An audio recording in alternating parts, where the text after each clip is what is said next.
Hi అండి. అందరికి నమస్తే. మైక్రోప్లాస్మా వ్యాధి మేకలోను, గొర్రెల్లోను చలికాలంలోను, వర్షాకాలంలోను ఎక్కువగా సోకుతుంది. ఇది మైక్రోప్లాస్మా అనే క్రిముల ద్వారా సోకుతుంది. మేకల్లో ఎక్కువగాను, గొర్రెల్లో తక్కువగాను ఉంటుంది. ఇది అంటువ్యాధి.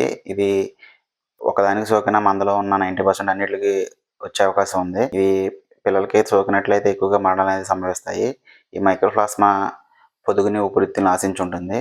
పొదుగును ఆశించిన మైక్రోప్లాస్మా యొక్క లక్షణాలు పొదుగు వాయడం, పొదుగు గడ్డలు కట్టడం, పాలు రాకపోవడం, కంటిలో తెల్లని పొరలు రావడం, మోకాళ్ళు వాయడం, ఇంకొకటి ఈ కాళ్ళు కుంటడం వంటి లక్షణాలు కనిపిస్తాయి. వీటిల్లో 1 నుంచి 3 వారాల్లో ఈ లక్షణాలు కనిపిస్తాయి.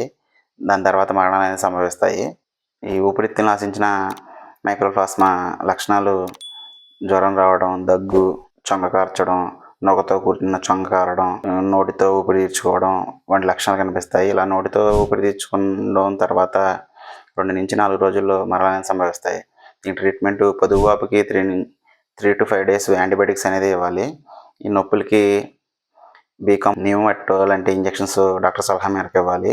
ఈ ఊపిరితిత్తులు ఆశించిన మైక్రోప్లాస్మాకి సపరేట్ ట్రీట్మెంట్ అనేది చేయాలి. అండ్ అలాగే వీటికి టీకాలు లేనందున ఇవి రాకుండానే జాగ్రత్త పడాలి. షెడ్లలో ఇరుకిరుగ్గా ఉంచకూడదు. షెడ్లు అనేది నీట్గా ఉంచుకోవాలి. వీటిని దేనికి దానికి డివైడ్ చేసి ఉంచుకోవడం వల్ల ఈ వ్యాధిని కంట్రోల్ చేయడం అనేది జరుగుతుంది. Thank you.